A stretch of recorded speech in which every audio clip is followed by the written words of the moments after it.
തമിഴ് നടനായിട്ടുള്ള ജയൻ രവി അഥവാ രവി മോഹന്റെ കുടുംബത്തിൽ കയറി കളിച്ചു, കുടുംബം കുളം തോണ്ടി എന്ന ആരോപണത്തിന് പിന്നാലെ ചില മറുപടികളുമായി ഇപ്പൊ നടി ഖുശ്ബു രംഗത്ത് വന്നിരിക്കുകയാണ് സുഹൃത്തുക്കളെ. നടി ഖുശ്ബു ആരാണ് എന്താണെന്നുള്ളത് ഞാൻ ആർക്കും പ്രത്യേകിച്ച് പറയേണ്ട ആവശ്യമില്ലല്ലോ. ഇപ്പൊ ജയൻ രവി വിഷയവുമായി ബന്ധപ്പെട്ട് ഏറ്റവും കൂടുതൽ വിമർശനങ്ങൾ നേരിട്ടുകൊണ്ടിരിക്കുന്ന നടിയാണ് ഖുശ്ബു. ഇനി ജയൻ രവി വിഷയം എന്താണ്, അതിൽ നടി ഖുശ്ബുവിന്റെ ഇൻവോൾവ്മെന്റ് എന്താണെന്നുള്ളത് ഞാനായിട്ട് ആർക്കും പ്രത്യേകിച്ച് പറയേണ്ട ആവശ്യമില്ലല്ലോ. കഴിഞ്ഞ 1-2 ആഴ്ചയായിട്ട് സോഷ്യൽ മീഡിയയിലെ ചർച്ചാ വിഷയം അതാണല്ലോ. എന്താണ് സംഭവം? തമിഴ് നടനായിട്ടുള്ള ജയൻ രവി കഴിഞ്ഞ കുറച്ച് കാലങ്ങളായി സ്വന്തം ഭാര്യയുമായിട്ട് പിരിഞ്ഞാണ് താമസിക്കുന്നത്. ഗേൾഫ്രണ്ട് ആയിട്ടുള്ള കെന്നിഷയുടെ കൂടെയാണ് താമസിക്കുന്നത്. അങ്ങനെ ഇരിക്കുന്ന സമയത്താണ് ഒരു ദിവസം കെന്നിഷ ജയൻ രവിയുമായി തെറ്റി പിരിഞ്ഞു പോകുന്നത്. അതിന് കാരണമായി കെന്നിഷ പറഞ്ഞത് എന്താണ്, ജയൻ രവിയുടെ കൂടെ നടക്കുമ്പോഴെല്ലാം തനിക്ക് മാസീവായിട്ടുള്ള സൈബർ അറ്റാക്ക് നേരിടേണ്ടി വരാറുണ്ട്, അത് സഹിക്കാവുന്നതിലപ്പുറം ആയതുകൊണ്ടാണ് താൻ ജയൻ രവിയുമായി തെറ്റി പിരിഞ്ഞു പോകുന്നത് എന്നുള്ളതാണ്. അതിനുശേഷം ഈ പറഞ്ഞ ജയൻ രവി ഒരു പ്രസ് മീറ്റ് ഒക്കെ വിളിച്ചിട്ടുണ്ടായിരുന്നു. അതിൽ തന്റെ കുടുംബത്തെ കുറിച്ച് ഒരുപാട് കാര്യങ്ങൾ ജയൻ രവി പറഞ്ഞു വെച്ചിട്ടുണ്ടായിരുന്നു. മെയിനായിട്ട് തന്റെ ഭാര്യ വീട്ടുകാർ തന്നെ അടിമയാക്കി വെച്ചതിനെ കുറിച്ചും തന്റെ കുട്ടിയെ കാണാൻ അനുവദിക്കാത്തതിനെ കുറിച്ചും ഒക്കെ പുള്ളിക്കാരൻ പറഞ്ഞു വെച്ചിട്ടുണ്ടായിരുന്നു. അതിന്റെ കൂട്ടത്തിൽ പുള്ളിക്കാരൻ ഒരു പരാമർശം കൂടി നടത്തിയിട്ടുണ്ടായിരുന്നു. എന്താണത്? ഒരു ഇഡ്ലി നടി എന്ന് പറയപ്പെടുന്ന നടി തന്റെ കുടുംബത്തിൽ കയറി കളിക്കുകയും തന്റെ കുടുംബ ജീവിതം കുളം തോണ്ടുകയും ചെയ്തു എന്നുള്ളത്. തന്റെ ജീവിതം മാത്രമല്ല, മറ്റു 3 നടന്മാരുടെ ജീവിതം കൂടി ആ നടി കുളം തോണ്ടിയിട്ടുണ്ട് എന്നൊക്കെയുള്ള രീതിയിൽ പുള്ളിക്കാരൻ പറഞ്ഞു വെച്ചിട്ടുണ്ടായിരുന്നു. എന്തായാലും ജയൻ രവി അങ്ങനെ ഒരു പ്രസ്താവന നടത്തിയതിന് പിന്നാലെ ആ ഇഡ്ലി നടി ആരാണെന്നുള്ളത് ഏകദേശം എല്ലാവർക്കും മനസ്സിലായി കേട്ടോ. ആരാണത്? ഖുശ്ബു ആണ്. അതോടെ ഖുശ്ബുവിനെതിരെ പല ചോദ്യങ്ങളും ഉയരാൻ തുടങ്ങി. പക്ഷെ ഖുശ്ബു അതിനൊന്നും മറുപടി പറയാൻ തയ്യാറായില്ല എന്നുള്ളതാണ്. പകരം പുള്ളിക്കാരൻ എന്ത് ചെയ്തു, തന്റെ എക്സ് അക്കൗണ്ടിൽ ഒരു പോസ്റ്റ് ഇട്ടു. ആ പോസ്റ്റ് ഞാൻ ഒന്ന് വായിച്ചുതരാം. Some are just blend to prove their DNA. Thank you for proving me right. ഈ പറഞ്ഞതിന്റെ അർത്ഥം മനസ്സിലായല്ലോ. അതായത് ചിലർ അവരുടെ DNA സ്വഭാവം തെളിയിക്കാനാണ് എന്ത് വില കൊടുത്തും ശ്രമിക്കുന്നത്. ഞാൻ പറഞ്ഞത് ശരിയാണെന്ന് തെളിയിച്ചതിന് നന്ദി എന്നൊക്കെ. ഇത് ജയൻ രവിയെ ഇൻഡയറക്റ്റ് ആയി കുത്തി പറഞ്ഞുകൊണ്ടുള്ള ഒരു പോസ്റ്റാണ് അല്ലേ. എന്തായാലും ജയൻ രവിയുടെ ആരോപണത്തിന് പിന്നാലെ ഖുശ്ബുവിന്റെ ഇങ്ങനെ ഒരു പോസ്റ്റും കൂടി ആയതോടെ ഖുശ്ബുവിനെതിരെ വൻ വിമർശനമാണ് ഇപ്പൊ വന്നുകൊണ്ടിരിക്കുന്നത്. ആളിപ്പോ 2-3 ദിവസമായിട്ട് എയറിൽ ഇങ്ങനെ പറഞ്ഞുകൊണ്ടിരിക്കുകയാണ്. പക്ഷെ ഇങ്ങനെയൊക്കെ ആണെങ്കിൽ കൂടിയും ഇപ്പോഴും ഖുശ്ബു ഈ വിഷയത്തിൽ ഡയറക്റ്റ് ഒരു പ്രതികരണം നടത്തിയിട്ടില്ല എന്നുള്ളതാണ്. പുള്ളിക്കാർ അതിന് തയ്യാറാവുന്നില്ല. എപ്പോഴും പുള്ളിക്കാർ ഇൻഡയറക്റ്റ് ആയിട്ട് കുത്തിയിട്ടാണ് സംസാരിക്കാറുള്ളത്. അത് പുള്ളിക്കാരുടെ ഒരു ശീലമാണെന്ന് തോന്നുന്നു. പുള്ളിക്കാർ എവിടെ പോയാലും ഇതുമായി ബന്ധപ്പെട്ട് ചോദ്യങ്ങൾ ചോദിക്കുന്ന സമയത്ത് ഒഴിഞ്ഞു മാറാറാണ് പതിവ്. ഒഴിഞ്ഞു മാറുന്നതൊക്കെ മറുപടി പറയുന്നതും പറയാത്തൊക്കെ ഒരാളുടെ പേഴ്സണൽ താല്പര്യമാണ്. പക്ഷെ അതിന്റെ കൂട്ടത്തിൽ പുള്ളിക്കാർ ചെയ്യുന്ന പരിപാടി എന്താണെന്ന് വെച്ചാണെങ്കിൽ കൂട്ടത്തിൽ ഇൻഡയറക്റ്റ് ആയിട്ട് ഒരു കുത്തലങ്ങ് കുത്തിവെക്കും. ഇപ്പൊ റീസെന്റ് ഇന്നലെ പുള്ളിക്കാർ ഏതൊരു സിനിമയും കണ്ടിറങ്ങിയ സമയത്ത് മാധ്യമങ്ങളെല്ലാം പുള്ളിക്കാരെ വളഞ്ഞുകൊണ്ട് ചില ചോദ്യങ്ങൾ ചോദിച്ചിട്ടുണ്ടായിരുന്നു. കുറെയൊക്കെ സിനിമയുമായി ബന്ധപ്പെട്ടുള്ള ചോദ്യങ്ങളാണ് ചോദിച്ചത്. പക്ഷെ അതിന്റെ കൂട്ടത്തിൽ ജയൻ രവിയുമായി ബന്ധപ്പെട്ടുള്ള ഒരു ചോദ്യം ആരും എടുത്തിട്ട് അന്നേരമുള്ള പുള്ളിക്കാരന്റെ മറുപടി നമുക്കൊന്ന് കേട്ടോക്കാം.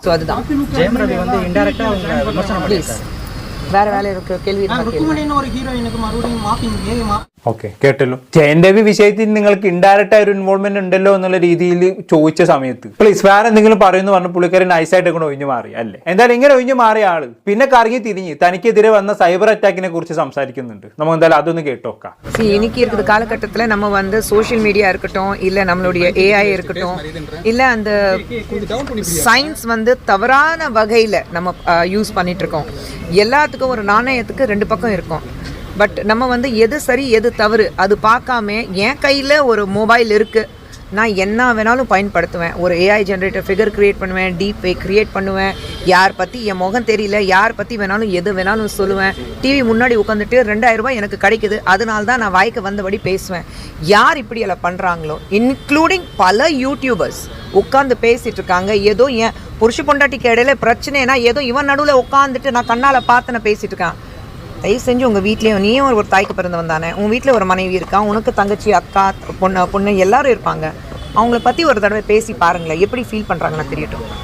അപ്പൊ അങ്ങനായോ? ഇതിപ്പോ കുറ്റം മുഴുവനും മറ്റുള്ളവരെ തലയിലിട്ട് ചാർത്തി രക്ഷപ്പെടുന്ന പോലെ ആയി പോയല്ലോ ഖുശ്ബു ചേച്ചി. പറഞ്ഞ മനസ്സിലായല്ലോ നിങ്ങൾക്ക്. അതായത് ഇന്നത്തെ കാലത്ത് സോഷ്യൽ മീഡിയയോ AIയോ സയൻസോ എല്ലാം തെറ്റായ രീതിയിൽ ഉപയോഗിക്കപ്പെടുന്നു. ഓരോ കാര്യത്തിനും 2 വശമുണ്ട്. പക്ഷെ ശരിയും തെറ്റും നോക്കാതെ എന്റെ കയ്യിൽ മൊബൈൽ ഉണ്ട്, ഞാൻ എന്തും ചെയ്യും എന്ന രീതിയിലാണ്. AI ഉപയോഗിച്ച് വ്യാജ ചിത്രങ്ങൾ ഉണ്ടാക്കുന്നു, ഡീപ് ഫേക്ക് ഉണ്ടാക്കുന്നു, ആരെയും കുറിച്ച് എന്തും പറയുന്നു, ടിവിന്റെ മുന്നിൽ ഇരുന്ന് വ്യൂസ് കിട്ടാൻ വേണ്ടി വായിൽ തോന്നിയതെല്ലാം വിളിച്ചു പറയുന്നു. പല യൂട്യൂബർമാരും ഇങ്ങനെ ചെയ്യുന്നുണ്ട്. ഭർത്താവിനും ഭാര്യയ്ക്കും ഇടയിൽ പ്രശ്നമുണ്ടെങ്കിൽ ഞാൻ നേരിൽ കണ്ടതുപോലെ സംസാരിക്കും എന്ന രീതി. ദയവായി ചിന്തിക്കൂ, നിങ്ങളുടെ വീട്ടിൽ അമ്മയും ഭാര്യയും സഹോദരിയും മക്കളും ഒക്കെ ഇല്ലേ? അവരെ കുറിച്ച് ആരെങ്കിലും എന്തെങ്കിലും പറഞ്ഞാൽ നിങ്ങൾക്ക് എന്ത് തോന്നുമെന്ന് ചിന്തിച്ചു നോക്കൂ എന്നൊക്കെയുള്ള രീതിയിലാണ് ഖുശ്ബുവോട് സംസാരിച്ചു വെക്കുന്നത്. പറഞ്ഞ കുറയ്ക്ക് ശരി തന്നെയാണ്. പല യൂട്യൂബേഴ്സ് ഇന്ന് വായി തോന്നിയ പലതും വിളിച്ച് പറയുന്നുണ്ട്, അതവിടെ കിടക്കട്ടെ. പക്ഷെ ഇവിടെ ഖുശ്ബുവിനെ കുറിച്ചുള്ള ആരോപണം പറഞ്ഞുണ്ടാക്കിയത് ആരാണ്?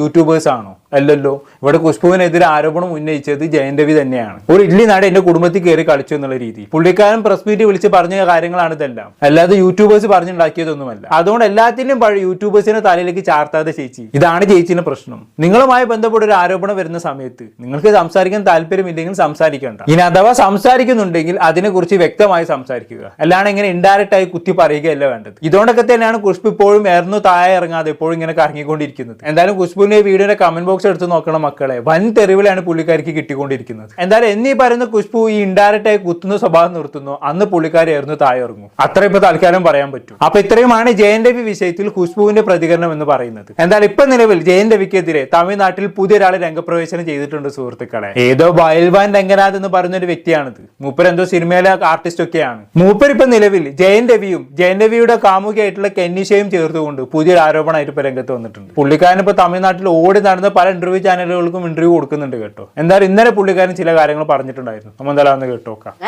இப்ப கெனிசா மேல புதிய குற்றச்சாட்டு ஒண்ணு வந்திருக்குல சார், அதை பத்தி சொல்லுங்க சார். அது கிட்டத்தட்ட ஒரு 3 மாதத்துக்கு முன்னால் நடந்த விஷயம். இப்போ தான் அது வெளிச்சத்துக்கு வந்திருக்கு. துபாயில் ஒரு நிகழ்ச்சி நடத்த போன கெனிஷா அங்கே அந்த நிகழ்ச்சி நடத்திய ஸ்பான்சரை கொஞ்சம் அசிங்கமாக திட்டாங்க. நம்ம ஊரில் அது பெரிய பிரச்சனையாக உருவெடுத்தாலும் சமாதானப்படுத்திடுவாங்க. துபாயில் அப்படி இல்லை. உடனே எஃப்ஐஆர் போட்டு கேஸ் பதிவு பண்ணிட்டாங்க. கேஸு நடந்தது, விசாரிக்கப்பட்டது. கெனிஷா தப்பு செஞ்சிருக்காரு, குற்றவாளி என அறிவிக்கப்பட்டார். இதற்கு அபராதம் விதிக்கப்பட்டது. அபராதம் எவ்வளோ தெரியுமா? எவ்வளோ சார்? 1,30,000 ரூபா நம்ம இந்திய ரூபாவுக்கு. தப்பாக பேசினாங்கன்றதுக்காக. ஆமாம், அதுதான் துபாய் சட்டம். அதை அவர் கட்டினாரா இல்லை அவர் சார்பில் வேறு யாராவது கட்டினாங்களான்னு தெரியல. இல்லைன்னா அவர் ஜெயிலில் போட்டிருப்பாங்க. இல்லை, அவங்களுக்கு வந்து ரவிமோகன் ஹெல்ப் பண்ணியிருக்காரு, பண ரீதியாகவும் கொடுத்துருக்காருன்னு ஒரு சில கான்ட்ரவர்சிஸ் இருக்கே சார். இருக்கலாம். அவருடைய இப்போ தோழி தானே, அதனால் கொடுத்துருக்கலாம். ശരി, അതിന്റെ ഇടയിൽ അങ്ങനെയൊക്കെ സംഭവിച്ചോ? പറഞ്ഞാൽ മനസ്സിലായോ? അതായത് 3 വർഷം മുമ്പ് കെന്നിച്ചയുമായി ബന്ധപ്പെട്ട് ദുബായിൽ ഒരു സംഭവം നടന്നിട്ടുണ്ടായിരുന്നു. പക്ഷെ ഇപ്പോഴാണ് അത് പുറത്തു വരുന്നതെന്ന് മാത്രം. എന്താണ് ആ സംഭവം? ദുബായിൽ ഒരു പരിപാടി നടത്താൻ പോയ കെന്നീഷ അവിടെ പരിപാടി സംഘടിപ്പിച്ച സ്പോൺസറെ മോശം പറഞ്ഞ് ചീത്ത വിളിച്ചു. നമ്മുടെ നാട്ടിലൊക്കെ ആണെങ്കിൽ അത് വലിയ പ്രശ്നമായാലും ഒത്തുതീർപ്പാക്കും. പക്ഷെ ദുബായിൽ അങ്ങനെയല്ല. ഉടനെ തന്നെ എഫ്ഐആർ ഇട്ട് കേസ് രജിസ്റ്റർ ചെയ്തു. കേസ് നടന്നു, വിചാരണ നടത്തി. കെനിഷ തെറ്റ് ചെയ്തു എന്ന് കണ്ടെത്തി. കെനിഷയെ കുറ്റക്കാരിയായി പ്രഖ്യാപിച്ചു. കെനിഷയ്ക്ക് നല്ലൊരു തുക പിഴയും ചുമത്തി. അത് എത്രയാണെന്ന് അറിയും? ഇന്ത്യൻ രൂപ 1,10,000 രൂപ വരും. അത് അവർ അടിച്ചോ ഇല്ലേ എന്നുള്ളതൊന്നും അറിയില്ല. അടിച്ചിട്ടുണ്ടാകും, ഇല്ലെങ്കിൽ അവര് ജയിലിലായേനെ. ഇതാണ് ബെയിൽവാൻ സംസാരിച്ചു വെച്ചത്. അപ്പൊ അന്നേരം അവതാരക ഇടയിൽ കയറി ചോദിക്കുന്നുണ്ട്, ഈ കെന്നിഷയ്ക്ക് രവിമോഹൻ സാമ്പത്തികമായിട്ടുള്ള പല സഹായങ്ങളും ചെയ്തു കൊടുത്തിട്ടുണ്ട് എന്നുള്ള ആരോപണങ്ങളൊക്കെ വരുന്നുണ്ടല്ലോ, അത് ശരിയാണോ എന്നുള്ള രീതിയിൽ. അപ്പൊ അന്നേരം ബെയിൽവാന്റെ മറുപടി എന്താണ്? ചെയ്തിട്ടുണ്ടാകും, അവന്റെ തോഴിയല്ല അവൾ, അപ്പൊ സാമ്പത്തികമായിട്ട് സഹായിച്ചിട്ടുണ്ടാകാം എന്നുള്ള രീതിയിലാണ് പുള്ളിക്കാരൻ സംസാരിച്ചു വെക്കുന്നത്. ഇതൊക്കെ ഉള്ളതാണോ ഇല്ലെന്നൊന്നും അറിയില്ല കേട്ടോ. എന്തായാലും മൂപ്പർക്ക് പറയാനുള്ള ബാക്കി കേട്ടോക്കാം. ஆனா அந்த கான்ட்ரவர்சியை இப்போ பர்டிகுலரா மறுபடியும் ஸ்ப்ரெட் பண்றதுக்கான ரீசன் என்ன? இப்போ தான் அந்த விஷயம் வெட்ட வெளிச்சமாயிருக்கு. நீதிமன்றத்தில் கனிஷா தண்டிக்கப்பட்டிருக்கிறாரு. கனிஷா சாதாரணமான ஆள் இல்லை, வில்லங்கமான ஆள். ரவிமோகன்கிட்ட எப்படியோ ஒட்டிக்கிட்டா, அவருடைய பணத்தை பூரா கரைச்சிட்டா. இப்போது ரவிமோகன் பத்திரிகையாளங்க மத்தியில் ராமான்னு அழுததும் வேகமாக பேசுனதும் கடைசியில் பத்திரிகையாளருடைய எந்த கேள்விக்கும் பதில் சொல்லாமல் ஓட்ட முடித்ததற்கும் காரணம் கனிஷா தான். ഓക്കെ, ഇങ്ങനെയൊക്കെയാണ് അദ്ദേഹം പറയുന്നത്. പറഞ്ഞാൽ മനസ്സിലായല്ലോ. അതായത് ഇപ്പൊ ഈ വിവാദം പ്രത്യേകം പ്രചരിപ്പിക്കാനുള്ള കാരണം എന്താണ് സാർ എന്നാണ് അവതാരിക ആദ്യം ചോദിച്ചത്. അപ്പൊ അന്നേരം ഇങ്ങനെയുടെ മറുപടി എന്താണ്? ഇപ്പോഴാണ് ഈ കാര്യം പുറത്തു വന്നത്. കോടതിയിൽ കെനിച്ച് ശിക്ഷിക്കപ്പെട്ടിരിക്കുകയാണ്, 1.5 ലക്ഷം രൂപ പിഴ കൊടുത്തിരിക്കുകയാണ്. അതൊരു പക്ഷേ രവിമോഹനാകാൻ കൊടുത്തത്. കെനിച്ച് ഒരു സാധാരണക്കാരിയല്ല, ഒരു വില്ലൻ ടൈപ്പാണ്. രവിമോഹൻ എങ്ങനെ ഒട്ടിപ്പിടിച്ച് അദ്ദേഹത്തിന്റെ കയ്യിലുള്ള പണം എല്ലാം തീർത്തു. ഇപ്പൊ രവിമോഹൻ പ്രസ് മീറ്റ് നടത്തി മാധ്യമങ്ങൾക്ക് മുന്നിൽ പൊട്ടിക്കരഞ്ഞതും വേഗത്തിൽ സംസാരിച്ചതും പ്രസ് മീറ്റിന് ശേഷം മാധ്യമങ്ങളോട് മറുപടി പറയാതെ പെട്ടെന്ന് പോയതുമല്ല കെനിച്ച കാരണമായിട്ടാണ് പോലും. ഇതാണ് ഇദ്ദേഹത്തിന്റെ വാദം. ഇനി ഇത് പറഞ്ഞു കഴിഞ്ഞതിന് ശേഷം ഇങ്ങനെ വീണ്ടും എന്തൊക്കെയോ പറയുന്നുണ്ട്. നമ്മൾ എന്തായാലും കേട്ടോക്കാം. ரவிமோகனுடைய மனைவி ஆர்த்தி உயர்நீதிமன்றத்தில் ஒரு வழக்கு போட்டாங்க. என்னன்னு சார்? என்னுடைய வாழ்க்கை செலவுக்காகவும் என்னுடைய பசங்க படிப்பு செலவுக்காகவும் எனக்கு ஜீவனாம்சம் தரணும் அப்படி என்று சொல்லி வழக்கு போட்டாங்க. அது கேஸில் நிலுவையில் இருந்தது. உயர்நீதிமன்றத்துக்கு போய் அந்த சட்டுப்புட்டு முடிக்கணும் அப்படின்னு சொல்லி பெட்டிஷன் கொடுத்தாங்க. அதுக்கு குறிப்பிட்ட காலத்துக்குள்ளே முடிக்கணும்னு சொல்லி உயர்நீதிமன்றம் உத்தரவு போட்டுச்சு. அந்த அடிப்படையில் 2 பேரும் வழக்கு விசாரணைக்கு ஆஜரானாங்க. அதாவது பையனோட ஸ்கூல் ஃபீஸ் கட்டுறதுக்கே அவர்கிட்ட காசு இல்லை அப்படின்னு சொல்லிட்டு அவங்க மாமியார் அவர்கள் குற்றச்சாட்டு வச்சிருந்தாங்க. அந்த மாதிரி சூழ்நிலையில் இருக்கும்போது பாடகைக்கு 1.5 லட்சம் ரூபான்றது சாதாரண அமௌண்ட் இல்லை இல்லையா? ஏங்க அந்த ஆள் ரவிமோகன் சொல்கிறது பூரா போயிங்க.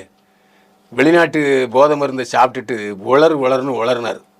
അതാ ഉണ്മ. ഓക്കെ, അങ്ങനെയൊക്കെയാണ് അദ്ദേഹം പറയുന്നത്. അതായത് രവിമോഹന്റെ ഭാര്യ രവിമോഹനെതിരെ ഒരു കേസ് കൊടുത്തിട്ടുണ്ടായിരുന്നു. തനിക്കും തന്നെ കുഞ്ഞിന്റെ പഠന ചെലവിന് വേണ്ടിയിട്ട് ജീവനാംശം തരണം എന്നും പറഞ്ഞുകൊണ്ട് കോടതിയിൽ ഒരു കേസ് കൊടുത്തിട്ടുണ്ടായിരുന്നു. ആ കേസ് ഇപ്പൊ കോടതിയിൽ നടന്നുകൊണ്ടിരിക്കുകയാണ്. ഇങ്ങനെ അദ്ദേഹം പറഞ്ഞു പോകുന്നതിന്റെ അടുക്ക് അവതാരിക തിരിച്ചൊരു ചോദ്യം ചോദിക്കുന്നുണ്ട്. അതായത് മകന്റെ സ്കൂൾ ഫീസ് അടിക്കാൻ പോലും രവിമോഹന്റെ കയ്യിൽ പണമില്ല എന്ന് പറഞ്ഞുകൊണ്ട് രവിമോഹന്റെ അമ്മായിയമ്മ കുറ്റപ്പെടുത്തിയിട്ടുണ്ടായിരുന്നു. അങ്ങനെയുള്ള സാഹചര്യത്തിൽ ഒരു ഗായകന്റെ കേസ് ഒത്തുതീർപ്പാക്കാൻ വേണ്ടിയിട്ട് 1.5 ലക്ഷം രൂപ എങ്ങനെ രവിമോഹൻ നൽകും എന്നുള്ള രീതിയിൽ അന്നേരമുള്ള ഇങ്ങനെയുടെ മറുപടി എന്താണ്? ഹേയ്, രവിമോഹൻ എന്ന് പറയുന്ന മനുഷ്യൻ പറയുന്നത് മുഴുവനും നുണയാണ്. വിദേശ ലഹരി കഴിച്ച് രവിമോഹൻ എന്തൊക്കെയോ വിളിച്ചു പറയുകയാണ്, അതാണ് സത്യം എന്നൊക്കെയാണ് ഇങ്ങനെ പറഞ്ഞു വെക്കുന്നത്. എന്തായാലും ബാക്കി കേട്ടോ നോക്കാം. பொம்பளை சிரிச்சா போச்சு, ஆம்பளை அழுதா போச்சு. இந்த ஆள் உட்காந்து அழுகிறான். அதுவும் கெனிஷா கிளம்புனதுக்கு அப்புறமா. கெனிஷா கிளம்புனதை யார் சொன்னா? சென்னை விட்டு கிளம்பிட்டாங்க. இல்லை, கெனிஷா இன்னமும் ரவிமோகனுடன் தான் வாழ்ந்து வருகிறார். இதற்கான ஆதாரம் நானே பார்த்தேன். ஏன்னா ஈசிஆரில் உள்ள ரவிமோகன் அவருடைய மனைவி அவருடைய குழந்தைகள் வசிக்கிற வீட்டுக்கு 2 தெரு தள்ளி தான் கெனிஷாவும் ரவிமோகனும் இருக்காங்க. ரொம்ப தூரத்துலலாம் ஒன்றும் இல்லை.